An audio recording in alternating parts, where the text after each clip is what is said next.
Assalamualaikum warahmatullahi wabarakatuh. Ya aqrabu min hablil warid, ya fa'alu lima yurid, ya laisa kamitslihi syai'un, sabit qulubana lil Islam. Robiya bil wasidin wa akhdhi mu'awiyah sidin wa alhamdulillah Allahumma tuni wasilah wa fadilah wa barakatun alaih. Allahumma sholli wa sallim ala sayyidina Muhammad wa ala sayyidina Muhammad. Rekan-rekan sahabat Buya yang saya cintai karena Allah, kita udah hari ke-28 ya. Pihak perempuan Sedang dekat. Hari ke-28 atau 29 ya? 8 masuk ke 29 orang. Mudah-mudahan di hari ke-29 besok malam ini makin terasa suasana kejiwaan khalwatnya. Karena kalau saya lihat referensi dari perjalanan khalwat para salih terdahulu, ternyata suasana batin khalwat itu diperlukan ruang gelap dan diperlukan pakaian yang membawa rasa, lagi-lagi rasa. Di mana ruang gelap ini harus serasa seperti tempat kita dikubur. Pakaian yang kita pakai harus serasa dialah pakaian yang membungkus kita ketika kita sudah jadi jenazah. Sudah sampaikah kepada perasaan itu? Monggo silakan jawab kita sendiri. Saya yakin sudah ada yang itu, tapi mungkin belum semua. Yang belum, mudah-mudahan waktu yang tersisa 11 atau 12 hari mendatang ini dapat ketemu suasana itu. Amin ya Allah. Sehingga spirit yang diwariskan atau yang ditularkan atau yang dilembagakan pada lembaga khalwat ini dapat kita capai. Amin. Memang sekarang alasnya udah tidak seperti rimba zaman para senior kita, tidak seperti gurun zaman para nabi, tidak seperti gurun yang dijalani oleh guru kita. Malah sekarang fasilitas yang menyertai kita pun sekarang relatif tidak sudah dimanjakan, tapi artinya urusan rasa itu ya, karena itu yang esensial, nggak boleh hilang. Nah, untuk tidak hilang, mari kita rekayasa dengan niat dan kesungguhan kita sendiri. Nah, pada kesempatan ini saya membawakan materi cukup banyak, tapi kayaknya karena kita baru bisa mulai sekarang setengah 12 ya, 23 lebih 26, mungkin tidak akan sempat lagi tanya jawab, tapi juga mungkin juga tidak sempat terbacakan atau tertularkan atau terbagi semua. Tapi insya Allah kita pakai pada kesempatan malam yang akan datang atau ada kesempatan lain yang kosong, mudah-mudahan sempat. Adapun materi yang ingin saya bawa ini adalah pengantar mengenal berbagai religi dan aliran spiritual. Jadi bahasan khusus untuk para santri, para pesalik, karena dengan sikap eksklusivisme kita banyak yang keberatan. Saya tidak ingin mengatakan bahwa agama itu sama, tidak. Tapi bahwa semua agama pun punya peluang yang sama untuk mendapat pahala dari Allah, punya peluang yang sama buat mendapat pengadilan yang sama dari Allah. Dan dikaitkan dengan khalwat, semua aliran, semua religi juga punya khalwatnya sendiri-sendiri. Jadi kalau saya baca di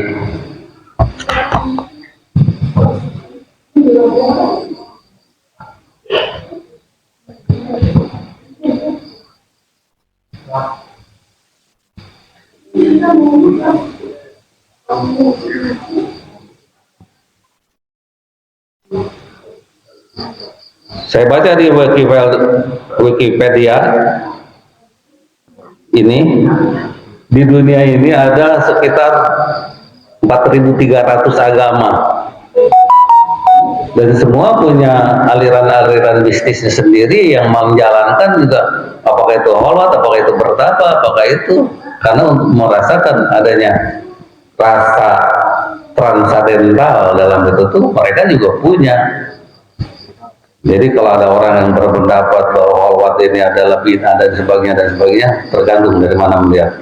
Saya tidak ingin membenturkan itu, tapi saya ingin memberi catatan khusus, catatan kaki kalau istilah Buya ini, yang sering disampaikan Buya bahwa kita adalah dilahirkan di dunia ini secara pluralitas. Buya tidak suka mengistilahkan ini adalah toleransi, tapi pluralitas. Karena toleransi itu kalau menurut Buya itu ada tawar, ada tawar. Tapi kalau pluralitas itu menyadari bahwa Tuhan menciptakan serba keanekaragaman. Jadi dari 4.300 agama yang ada di muka bumi ini, dan kalau ditanya merujuk kemana Buya, maka dalam kesempatan ini saya ingin membuka 1 Al-Mu'min 78, 2 Al-Baqarah 62, dan yang ketiga Al-Hajj 17. Untuk ini saya minta bantuan Ustadz Karsono untuk membacakan ketiga ayat itu. Silakan. Bismillahirrahmanirrahim. Walaqad arsalna rusulan min qablika minhum man qasasna 'alaika wa minhum man lam naqsus 'alaika wa ma kana li rasulin ay ya'tiya bi ayatin illa bi-idznillah. فإذا جاء أمر الله قضي بالحق وخسر هنالك المبطلون.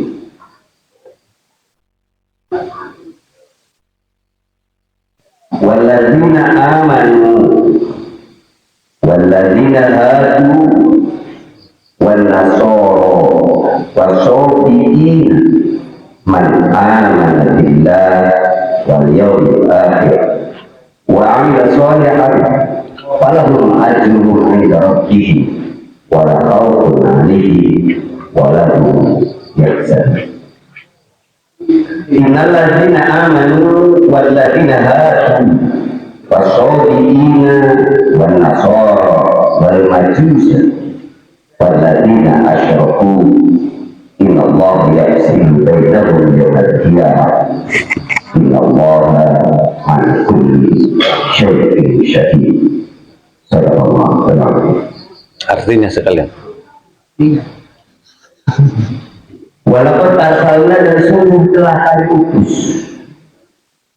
usulan beberapa parangan engkoblika sebelum kamu, itu sebelum Nabi Muhammad. Dari sekian Nabi itu minhum man qasasna, sebagian telah menceritakan alika kepada Nabi Muhammad, dan itu soleh diceritakan. Wa minhum man lam naqsus alih, dan sebagian lagi tidak menceritakan, tidak kami ceritakan kepada Nabi Muhammad. Wa makana li rasulin ayatiya bi ayatin illa bi'idznillah. Dan apa saja yang didatangkan kepada Rasul berupa ayat-ayat, berupa tanda-tanda kebesaran, tidak lain, tidak bukan, itu semua berdasarkan izin Allah Subhanahu wa ta'ala. Pada jalan Allah dia bilang, ketika datang, telah datang putusan Allah, permasalahan Allah, dia bilhaq, dan itu pasti diputuskan dengan secara hak atau benar. Warahmatullahi di sana, di situ orang-orang yang batin, orang-orang yang tidak sesuai dengan syariat akan merasakan kerugian. Walladzina amanu walladzina hadu wal nasara was-sabiin. Sesungguhnya orang-orang yang beriman, mungkin yang dimaksud adalah muslim, walladzina hadu dan orang-orang Yahudi, wa nasara dan orang-orang Nasrani, was-sabiin dan orang-orang Paseban atau Paseban. Man amana billah wal yawmil akhir, barang siapa yang mempunyai keyakinan terhadap Allah Subhanahu wa taala dan keyakinan terhadap hari terakhir yang merupakan hari balasan, wa amila sholihan dan keyakinan itu teraplikasi dalam sebuah kerja yang nyata, amal yang soleh, falahum ajrun 'inda rabbihim, maka bagi mereka akan mendapatkan imbalan di sisi Tuhan mereka, wala khaufun 'alaihim wala hum yahzanun, dan di dunia pun mereka tidak akan merasakan rasa takut dan tidak akan merasakan rasa sedih. Innalladzina amanu walladzina hadu was-sabiin wa nasara wal majusa walladzina asyraku innallaha yafsilu bainahum yaumil qiyamah. Innalladzina amanu, sesungguhnya orang-orang yang beriman, walladzina hadu dan orang-orang yang Yahudi, was-sabiin dan orang-orang Paseban, wal nasara dan orang-orang Nasrani, wal majusa dan orang-orang yang beragama Majusi, walladzina asyraku dan orang-orang musyrik yang mensyirikkan Allah, mengakui ada kekuatan yang sepadan dengan Allah. Innallaha yafsilu bainahum yaumil qiyamah, maka Allah akan menghukumi secara terpisah satu sama lainnya di hari kiamat. Innallaha ala kulli syai'in syahid, Allah yang akan menjadi, Allah sangat mampu, sangat kuasa untuk menjadi saksi apa saja yang telah terjadi. Terima kasih Pak Ustaz Laksono. Jadi apa yang saya jelaskan tadi, boleh nggak kita menyimpulkan yang tidak disebut Islam itu adalah utusan-utusan nabinya yang tidak disebutkan dalam Quran tadi? Boleh nggak? Sepanjang bahwa mereka itu lahirnya sebelum lahir Nabi Muhammad, boleh aja kita menyimpulkan paling tidak mungkin mereka itu utusan-utusan tidak disebut.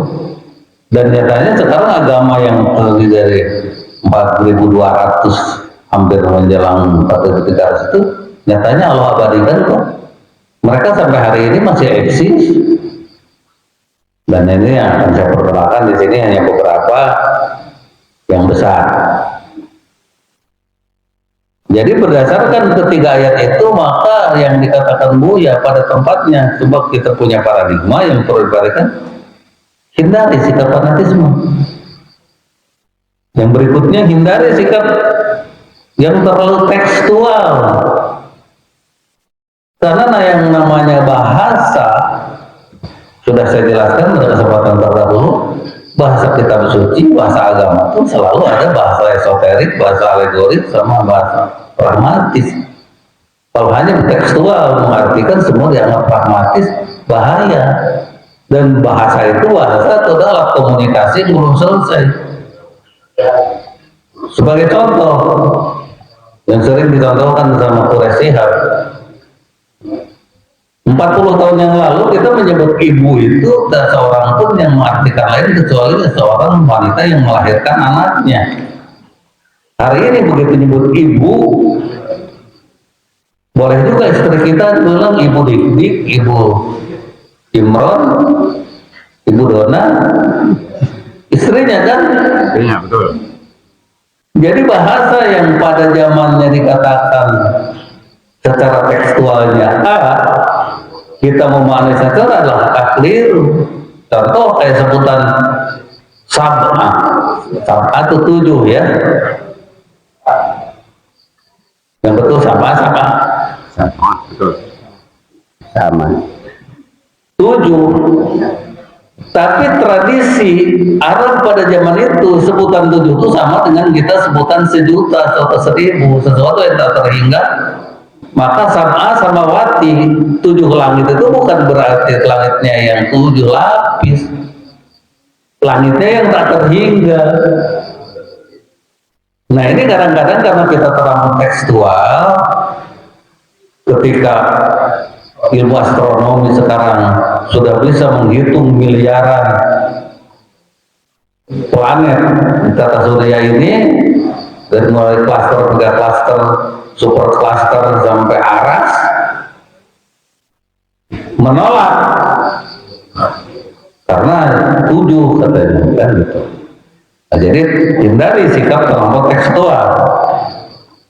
Kemudian hindari sikap berlebihan dalam memegang prinsip kehati-hatian atau istiqaton yang terlampau kaku, saking hati-hatinya, saking takut dosanya, saking takut salahnya, akhirnya kaku dalam mengartikan semua kalimat-kalimat dalam kitab suci atau kalimat-kalimat yang kita peroleh dalam agama.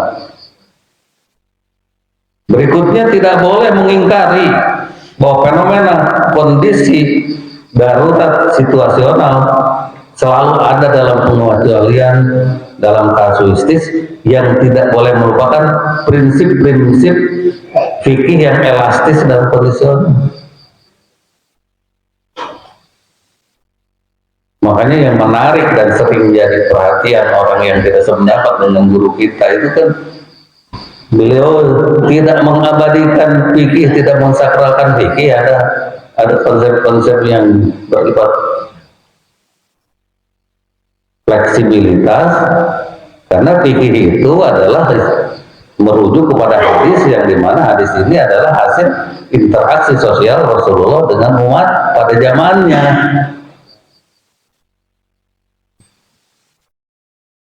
Kemudian tidak boleh lepas dari orientasi pada nilai-nilai kemaslahatan, hindari rasa paling benar, hindari rasa paling benar sendiri, dan peliharalah jarak yang sama dengan aliran apapun, dengan sekte apapun, dengan zaman manapun. Coba, karena kita punya jarak yang sama, nanti kita bisa melihat dengan jernih di mana titik-titik kesamaannya dan di mana titik-titik perbedaannya. Dan setiap perbedaan juga kalau kita telusuri selalu ada argumentasi yang membedakan itu, yang kita tidak berhak menjustifikasinya. Peganglah pendirian yang kita yakini setelah pada puncak keyakinan yang tak tergoyahkan, yang tak tergoyahkan oleh apapun dalam bentuk apapun. Kita beragama harus kafah, harus total, tapi ketemunya harus pada keyakinan yang sudah tak tergoyahkan. Jadi kita mengenal agama-agama lain, mengenal aliran-aliran lain, tidak merasa benar sendiri, tapi kita sudah berkeyakinan inilah jalan saya. Yang sering diumpamakan Buya adalah kita itu mencintai agama kita itu seumpama kita mencintai ibu kita. Bukan karena saya mencintai ibu saya, terus saya benci ibunya Ustadz Tarsono. Pemisalan-pemisalan yang sangat indah sebetulnya yang disampaikan Buya. Maka tolak ukur autentikasi terhadap aliran-aliran itu, semua agama di dunia, semua sekta yang ada dalam semua agama menegaskan dan mengisyaratkan, pertama, tak ada ajaran spiritualis yang sahih jika tak ada aplikasi ajarannya yang berisi kasih sayang, keadilan sosial, dan supremasi hukum. Pasti itu. Jadi biarpun mengatakan ininya dasarnya ininya ini tuh bikin pertumpahan darah apa bikin perdamaian, tinggal itu aja sebetulnya autentikasinya. Kalau bikin perdamaian, masalah buat umat, pasti itu autentik. Kita semua dalam ketidaktahuan Tapi pertanyaannya mudah kita ukur. Ini dengan pendapat kita ini kita membuat perpecahan apa membuat perdamaian? Kalau membuat perpecahan pasti ini tidak otentik. Itu saja sebetulnya. Ini yang saya temukan jawaban setelah mengikuti kajian-kajian Buya itu. Tidak ada ajaran spiritualis yang sahih jika tak mengakui adanya perbedaan syariat sepanjang punya nilai hakikat yang sama. Yang dijelaskan Ustadz Imron, yang ingin dicapai itu hakikat atau syariatnya. Kalau syariat sih pasti banyak beda. Sama-sama Islamnya aja sekarang dengan aliran yang beda. Tapi pasti punya nilai spirit yang sama kalau kita kaji lebih dalam. Yang ketiga, tidak ada ajaran spiritualis yang sahih jika tak mengakui kemahaan ilahi dan keterbatasan makhluk, sehingga tak ada pada tempatnya bila makhluk mengakui dirinya setara dengan Sang Halik. Nah, kalau sudah ada aliran yang sudah merasa setingkat dengan Tuhan, ya berarti sudah jelas tidak sahih itu. Tidak ada ajaran spiritualis yang sahih yang membenarkan diri makhluk bergerak liar sesuai dengan kehendaknya sendiri dengan mengatasnamakan Tuhan dan telah memberi hak prioritas pada dirinya atau dari golongannya. Nggak ada. Dari dulu juga pluralitas itu sejak kita lahir ke dunia, sejak Adam lahir memang sudah pluralitas dunia.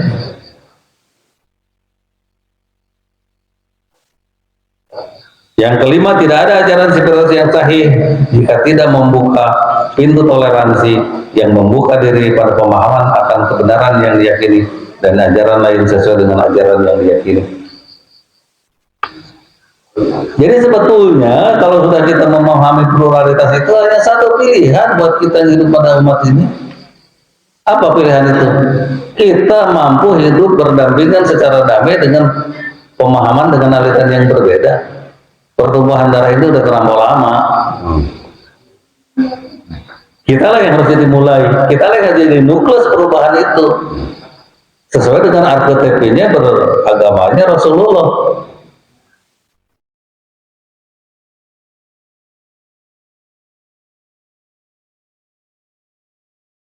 Setelah kita memahami paradigma dan tolak ukur autentikasi, coba kita sekilas mengenal tarekat beberapa aliran. Pertama, aliran Qadariyah. Nama tarekat yang didirikan oleh Syekh Muhyiddin Abu Muhammad Abdul Qadir Jailani al-Baghdadi yang berkembang berpusat di Irak dan Syria, kemudian diikuti oleh terbesar di Yaman, Turki, Mesir, India, dan Asia. Banyak dianut oleh umat muslim di masa kekhalifahan Abbasiyah abad pertengahan. Hal yang menonjol dalam tarekat ini, manusia punya kebebasan dan kemerdekaan menentukan perjalanan hidup sendiri. Qadara berarti kemampuan dan kekuatan, ini pernah dijelaskan oleh Ustaz Imran.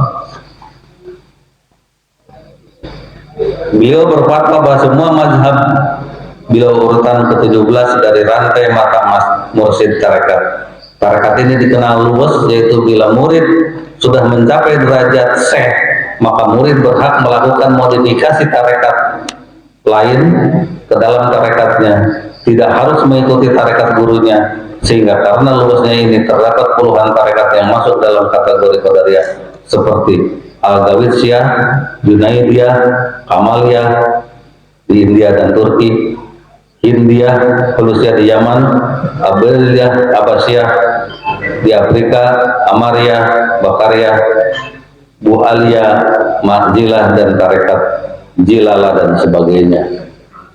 Sebentar saja ya, kita baca secara maraton. Kedua, tarekat Jabariyah. Tarekat ini muncul di Khurasan pada abad kedua Hijrah. Mereka mempunyai keyakinan bahwa semua manusia dipaksa oleh takdir tanpa memiliki pilihan dan usaha dalam perbuatan. Tokoh utamanya adalah Ja'ad bin Dirham dan bin Safan, dan menurut Sahrastani, Jabariyah adalah paham yang menafikan perbuatan diri hamba secara hakikat dan menyerahkan tersebut kepada Allah. Keyakinan Jabariyah bertolak dari belakang dengan keyakinan Qadariyah. namun keduanya dikatakan menyimpang dari akidah Ahlus Sunnah yang berada di pertengahan keduanya antara Qadariyah dan Jabariyah.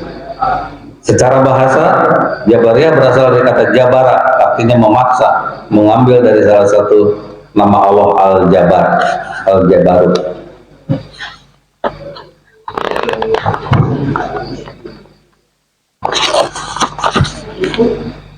Jabaru yang berarti memaksa. Latar belakang lahirnya aliran ini dapat dibedakan ke dalam dua faktor. Pertama, faktor yang berasal dari pemahaman Al-Quran dan As-Sunnah yang mengarah pada Jabariyah, dan kedua, pengaruh luar Islam yang ikut andil dalam melahirkan aliran ini. Reaksi Qadariyah yang dianggap terlalu tekstual dan pemahaman agama, adanya aliran sifat yang ditokohi Muqabil bin Sulaiman. Aliran ini dikenal juga dengan nama Al-Jahiniyah atau Jabariyah Khalisah. Jadi kalau kita telusuri, selalu ada alasan pembenaran sebetulnya yang mungkin secara mainstream pada zamannya mengarah kepada itu gitu. Makanya kita tidak pada tempatnya menjustifikasi mana yang paling benar. Makanya saya tertarik dengan istilah Buya, silakan Bapak mau berimajinasi apapun sepanjang itu menjadikan Bapak menjadi insan kamil, atau sepanjang itu membawa kepada nafsul mutmainnah. Karena persepsi kita tentang kebenaran ini, kita tidak mesti sama. Ketiga, tarekat Maturidiyah, tarekat yang mengikuti ajaran Tauhid Abu Mansur Al-Maturidi, yang merupakan jenis ajaran terdekat dari ajaran Asy'ari yang lebih ditekankan pada pengikut mazhab Hambali atau Imam Ahmad bin Hambal. Aliran Maturidiyah merupakan aliran teori yang bercorak rasional tradisional. Aliran ini pertama kali muncul di Samarkand abad ke-9 Masehi. Jadi 200 tahun setelah Rasulullah wafatnya. Nama aliran ini dinisbahkan pada Abu Mansur Muhammad Al-Maturidi. Beliau hidup dan lahir di tengah-tengah iklim keagamaan yang penuh dengan pertentangan pendapat antara Mu'tazilah dan Asy'ariyah. Mengenai kemampuan akal manusia, aliran ini memiliki kemiripan dengan Asy'ariyah. Abu Mansur Al-Maturidi adalah murid Abu Hasan Al-Asy'ari. Maturidiyah berada di Amira, Mu'tazilah dan Asy'ariyah. Abu Mansur Al-Maturidi lahir di Maturi, Samarkand tahun 882 Masehi atau 333 Hijrah. Yang keempat, tarekat Asy'ariyah. Teologi ini adalah pengikut Sunni atau Ahlus Sunnah, pengikut Sunnah Rasulullah. Abu Hasan Al-Asy'ari lahir di Busra tahun 873 Masehi atau 267 Hijrah. Para pengikut beliau disebut Asy'ariyah. Ketika berusia 40 tahun, ia hijrah ke Baghdad. Beliau adalah murid Al-Juwar, salah seorang terkemuka dalam golongan Mu'tazilah. Namun setelah 40 tahun menganut paham Mu'tazilah, Asy'ariyah memutuskan untuk meninggalkan ajaran Mu'tazilah. Karena Asy'ari sangat mendambakan persatuan umat serta mengkhawatirkan Al-Quran dan hadis menjadi korban dari paham Mu'tazilah yang semakin jauh menurutnya dari kebenaran, yang menurutnya menyesatkan serta meresahkan masyarakat. Doktrin teologi Asy'ariyah: pertama, Tuhan dan sifatnya menolak sifat yang di luar dari Allah. Perbuatan manusia atas kehendak Allah, namun adanya daya dalam diri manusia sendiri walaupun tidak efektif. Asy'ariyah dijadikan mazhab resmi oleh dinasti Ghaznawi di India pada abad ke-11 dan 12 Masehi, yang menyebabkan pemahaman ini menyebar dari India, Pakistan, Afghanistan hingga ke Indonesia. Yang berikutnya adalah tarekat Tijaniyah, salah satu gerakan tarekat yang didirikan oleh Syekh Abdul Abbas Ahmad Al-Tijani 1733 Masehi, yang bernama asli Ahmad bin Muhammad Al-Mukhtar Al-Tajani. Tarekat ini dimulai di provinsi El Bayat, Aljazair. Sejak dimulai pada tahun 1787, banyak pengikutnya tersebar di Maroko, Aljazair, Tunisia, Mesir, Palestina, Sudan, Mauritania, Senegal, dan Nigeria. Ciri gerakan ini ialah penolakan terhadap sisi eksotik dan metafisis sufisme yang lebih menyukai pengalaman ekstasi secara ketat, ketentuan-ketentuan syariat yang berupaya sekuat tenaga untuk menyatu dengan ruh Nabi Muhammad SAW. Ada dua fenomena yang mengawali gerakan Tijaniyah di Indonesia. Pertama, kelahiran Syekh Ali bin Abdullah Al-Tayyib, adanya pengajaran tarekat Tijaniyah di pesantren Buntet Cirebon di desa Mertapada Kulon Cirebon pada Muktamar NU ketiga tahun 1928 di Surabaya, memutuskan bahwa tarekat Tijaniyah adalah muktabaroh dan sah. Salah satu ciri tarekat ini tidak boleh ziarah kepada wali yang bukan dari kalangan Tijaniyah. Tarekat Naksabandiyah. Tema tarekat ini diambil dari nama Syekh Baudin Naksaban dari Bukhara 1390 Masehi. Tarekat ini tersebar di Kaukaso, Cina, Indonesia, India, dan Turki. Tarekat ini satu-satunya tarekat yang silsilah ilmunya dinisbahkan kepada Abu Bakar As-Siddiq. Tarekat ini menetapkan ajaran kepada murid satu jalan yang dilalui oleh calon sufi dalam mencapai ma'rifat. Syekh Yusuf Mahasari adalah orang pertama yang memperkenalkan tarekat ini di Indonesia. Tidak seperti tarekat lain, para umatnya yang asal sumbernya kembali kepada salah satu imam Syiah, Imam Ali bin Abi Thalib. Tarekat ini silsilah ilmu spiritualnya merujuk kepada Nabi Muhammad melalui Abu Bakar As-Siddiq. Diakui ada 5 bintang yang bersinar di atas jalan menuju kepada Rasulullah. Pertama, Abu Bakar As-Siddiq. 2. Salman Al-Farisi. 3. Bayezid Al-Bustami. 4. Abu Khalid Al-Ghuzwani.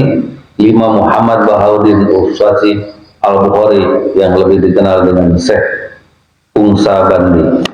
Ciri-ciri yang menonjol dari tarekat ini: pertama, mengikuti syariat secara ketat, menolak musyrik dan lain-lain.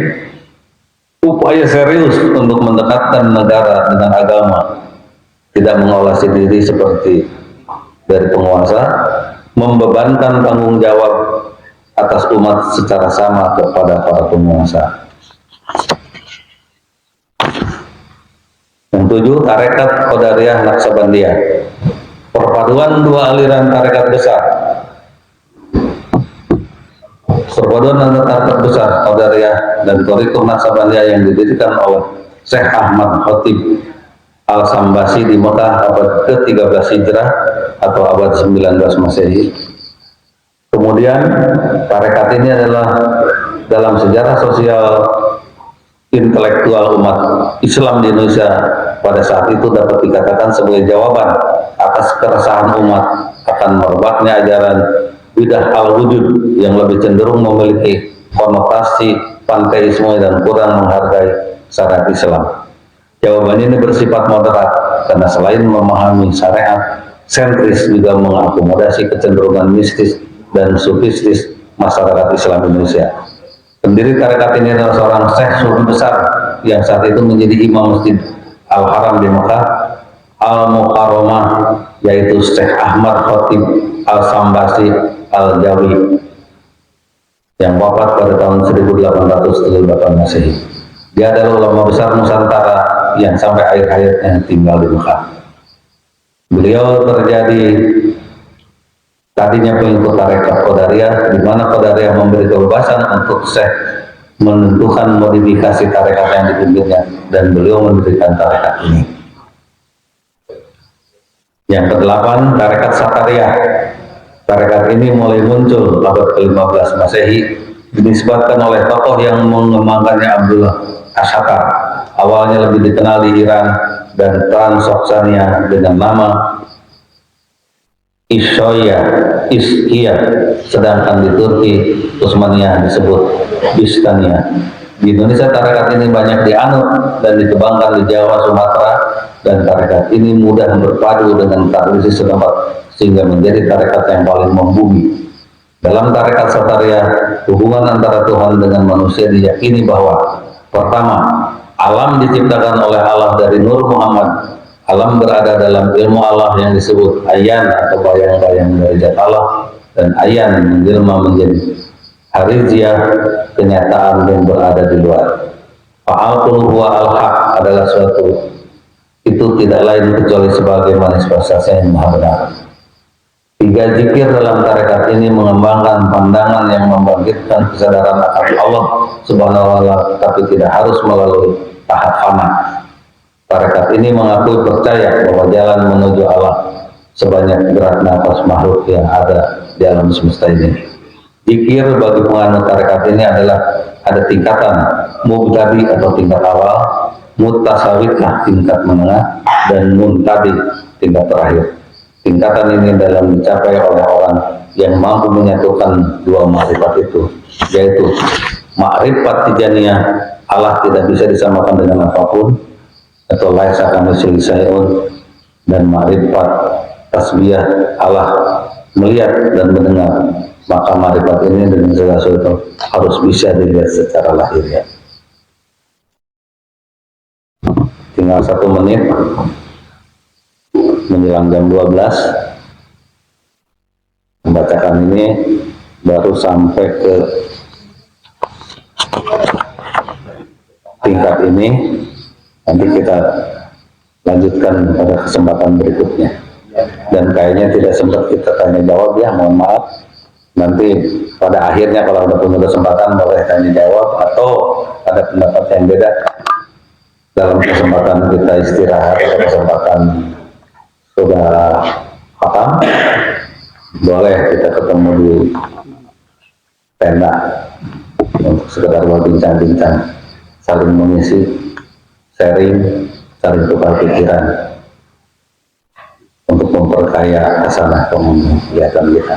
Terima kasih atas perhatiannya. Saya kembalikan kepada pembawa acara. Saya tutup. Assalamualaikum warahmatullahi wabarakatuh. Waalaikumsalam warahmatullahi wabarakatuh.